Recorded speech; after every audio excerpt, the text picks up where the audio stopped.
Olá, você internauta que está ligado aqui nas informações do Notícias Agrícolas, dos nossos especiais de final de ano.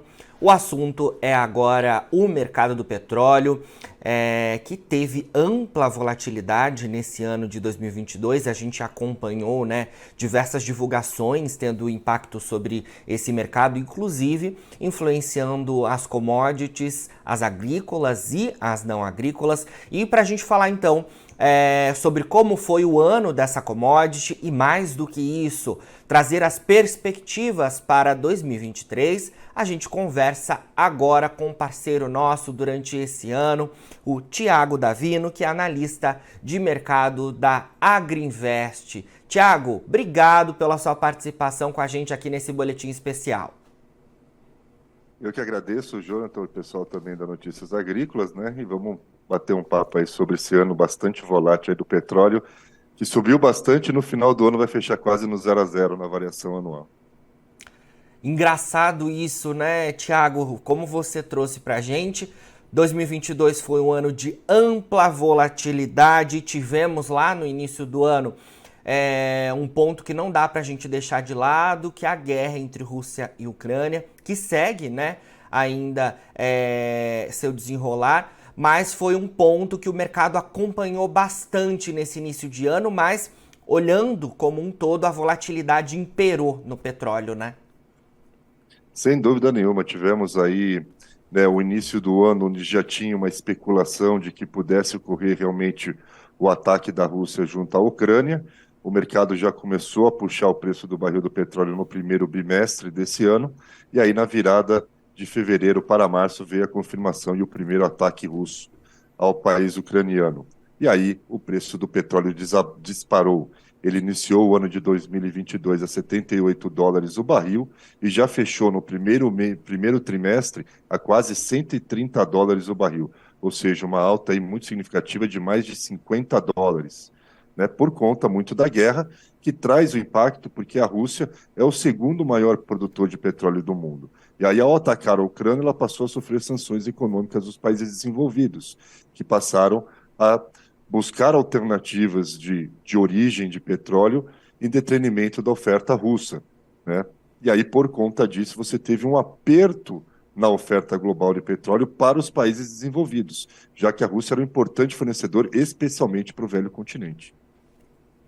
Claro. Inclusive aqui no Brasil, a gente teve atenção forte, do setor agrícola por conta da questão dos fertilizantes, porque a gente também acompanhou certo impacto, da guerra nesse sentido, E quando a gente olha também em termos de Europa, uma crise energética se desenhou por lá, no continente, porque a Europa é muito dependente, dos derivados fósseis e essa guerra também teve impacto por lá. Fala pra gente sobre essas duas questões, Thiago. Pois bem, tivemos aí o impacto da guerra sobre o preço dos fertilizantes, já que, né, a Rússia, Bielorrússia, parceira da Rússia, são grandes produtores e fornecedores de adubos para o mundo, né, mas não só isso acabou impactando, né, a própria disparada do preço do barril do petróleo Sim. também trouxe, consequentemente, uma forte alta do preço dos combustíveis, o que acabou impactando fortemente o preço dos fretes, né, aqui no Brasil. As grandes traders tiveram prejuízos enormes nas suas contas fretes.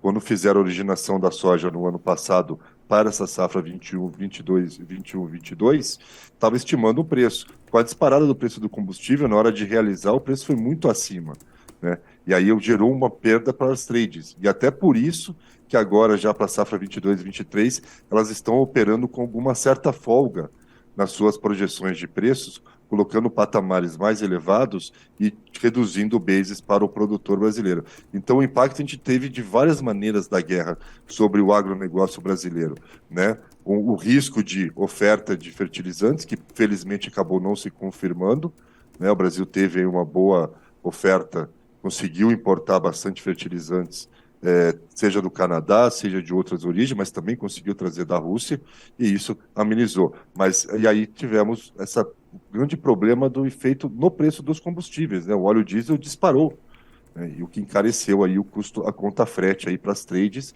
e agora os produtores estão tendo que dividir essa conta junto às trades. Então o impacto ele acaba sendo de maneira geral. Esse é o lado negativo, né, Jonathan? Mas também tivemos um impacto positivo, porque com a disparada do preço do barril do petróleo, o óleo de soja foi na carona, subiu, o que proporcionou com que o preço da soja também tivesse um bom valor, uma boa valorização, né? Chegando a atingir aí marcas de US$ 16 o bushel na Bolsa de Chicago no primeiro trimestre, e aí depois com o mercado climático nos Estados Unidos chegou a atingir até a casa dos 18, muito próximo dos US$ 18 o bushel. Certo. Tiago, você trouxe essa questão dos combustíveis aí na sua fala. Eu acho que é importante a gente falar um pouco mais sobre isso por conta da pressão inflacionária global que isso gerou, né? Aqui no Brasil, por exemplo, a gente viu o governo tendo que se movimentar, né? Fez ali com que os estados tivessem uma alíquota teto, né, na cobrança do ICMS, isentou os impostos federais sobre os combustíveis para baixar os preços, até uma questão que as distribuidoras, né, e o mercado tá atento, né, principalmente o setor sucroenergético, por conta da paridade da gasolina com o etanol, se esse cenário segue para 2023, né? Fala um pouco para a gente sobre como os combustíveis se movimentaram, né, com as oscilações do petróleo e a pressão inflacionária que isso gerou e que não ficou restrita só ao Brasil, né?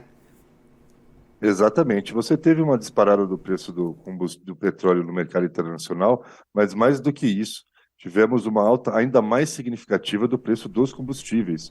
O óleo diesel, gasolina, tanto na Bolsa de Londres quanto na Bolsa Americana, eles dispararam, subiram até mais do que o petróleo, porque passamos a ter aí uma forte escassez de oferta, né? O mundo até tem uma boa produção de petróleo, mas ele tem uma baixa capacidade de refinar esse petróleo, né?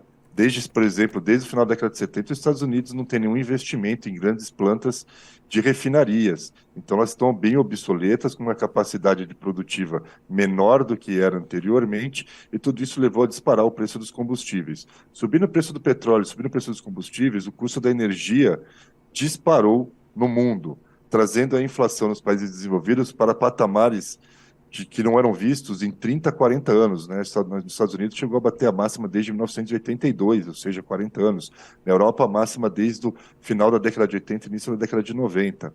E isso forçou os bancos centrais desses países desenvolvidos a se mexerem e começarem a ter que subir a taxa de juros para conter a demanda, para dar um freio na demanda, para que o preço das commodities pudesse voltar a recuar. E, de fato, isso acabou ocorrendo, né? O temor que gerou no mercado da forte alta de juros, especialmente nos Estados Unidos, que está agora no maior patamar desde setembro de 2007, está fazendo com que o mercado tenha receio de que possa trazer um impacto negativo sobre a demanda interna, global, né, como um todo, impactando a demanda também por consumo por petróleo, e aí o preço do petróleo devolveu no segundo semestre toda a alta que ele tinha acumulado no primeiro semestre, que chegou a ser de quase US$ 50 o barril, ou mais de 50%.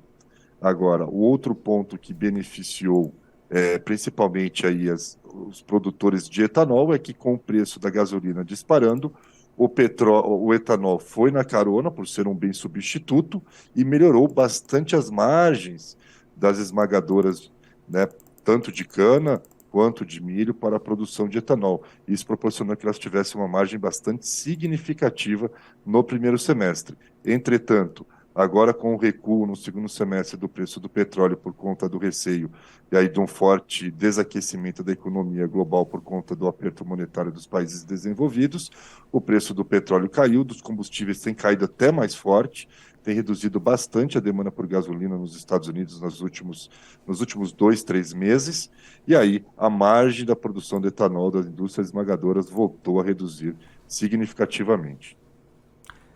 Vamos então estar atentos a esses pontos todos, né, ao longo dos próximos meses. Tiago, A gente costuma falar, né, que o mercado do petróleo é um direcionador para as outras commodities, né, chamado de ouro negro, o pai das commodities. Mas eu tenho a percepção que nesse ano de 2022 ele foi mais ainda, né, por todos esses pontos que a gente mencionou já. Você tem essa sensação também de que o ano de 2022 foi marcado pelo petróleo sendo um grande direcionador dos preços de outras commodities, justamente por todos esses impactos na logística, na produção de fertilizantes, nos combustíveis que afetam diretamente a logística? Você tem essa sensação também? Sem dúvida, o petróleo ele é uma commodity extremamente importante e tem uma diversidade a sua utilização, né? Ele tem um impacto no combustível, que acaba acarretando todo o custo logístico rodoviário global, né, por conta da disparada do óleo diesel.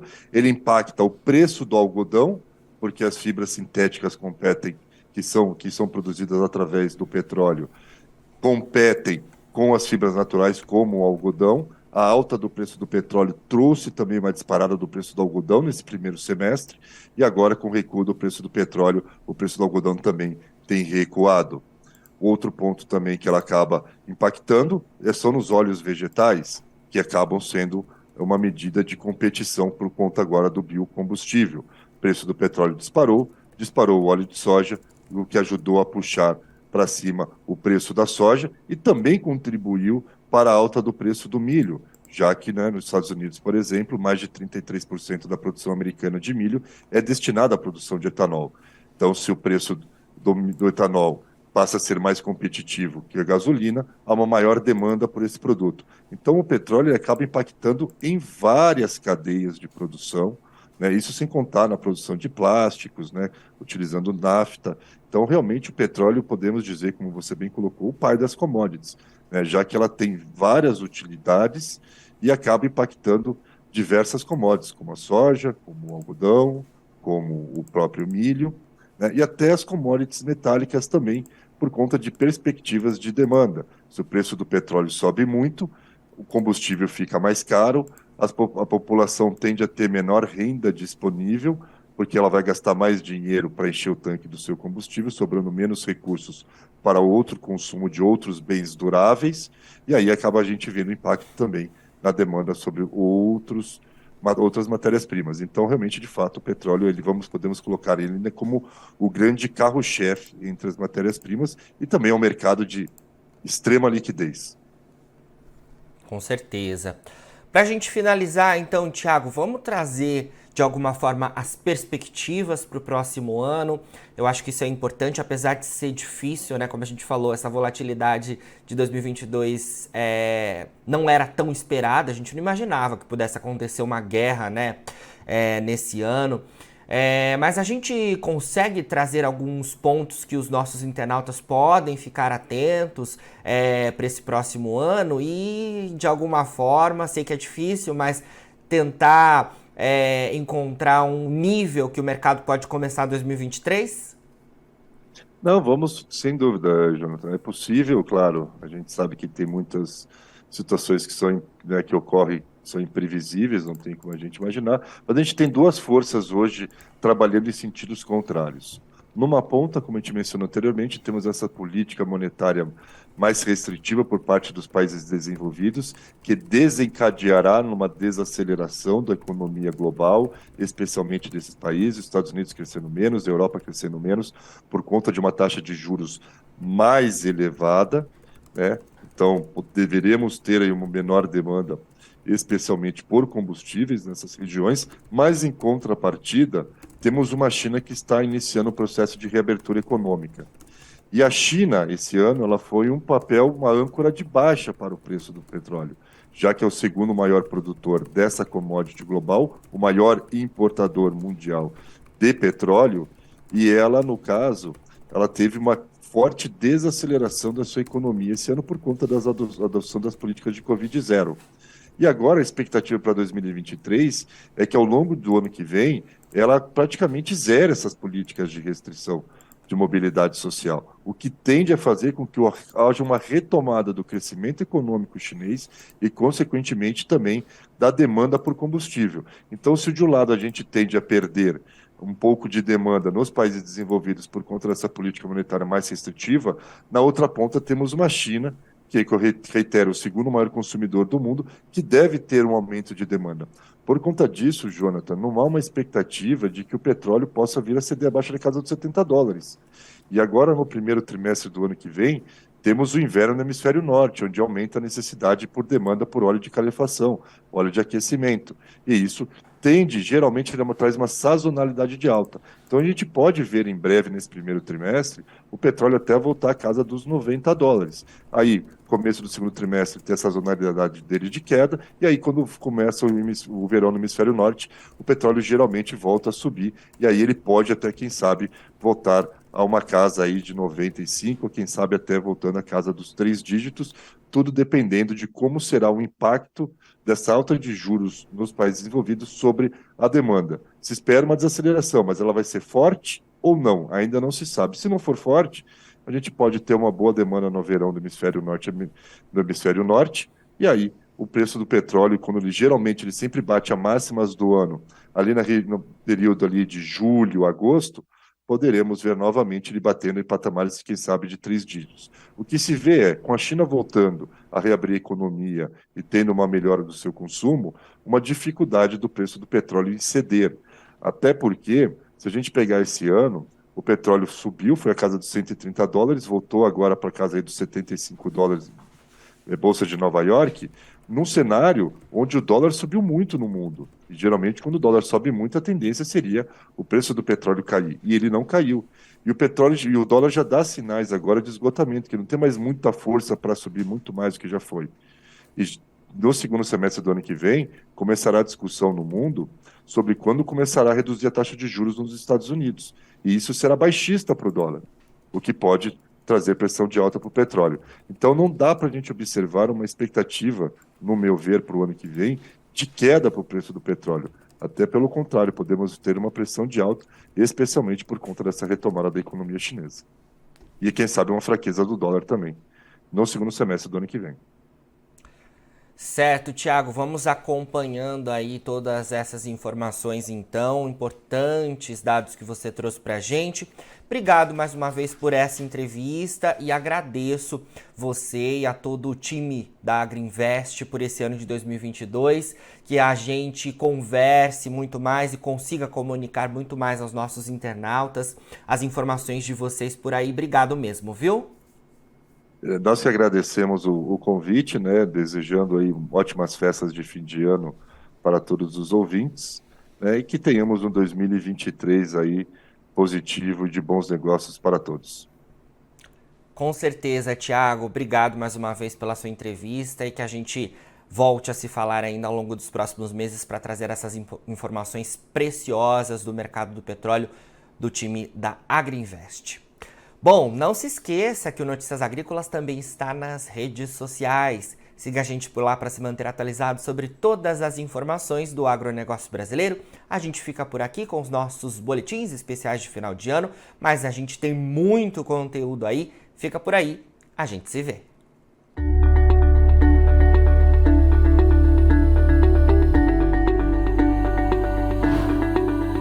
Participe das nossas mídias sociais, no Facebook, Notícias Agrícolas, no Instagram, @Notícias Agrícolas e em nosso Twitter, @Noteagri. E para assistir todos os vídeos, se inscreva no YouTube, na Twitch, no Notícias Agrícolas Oficial.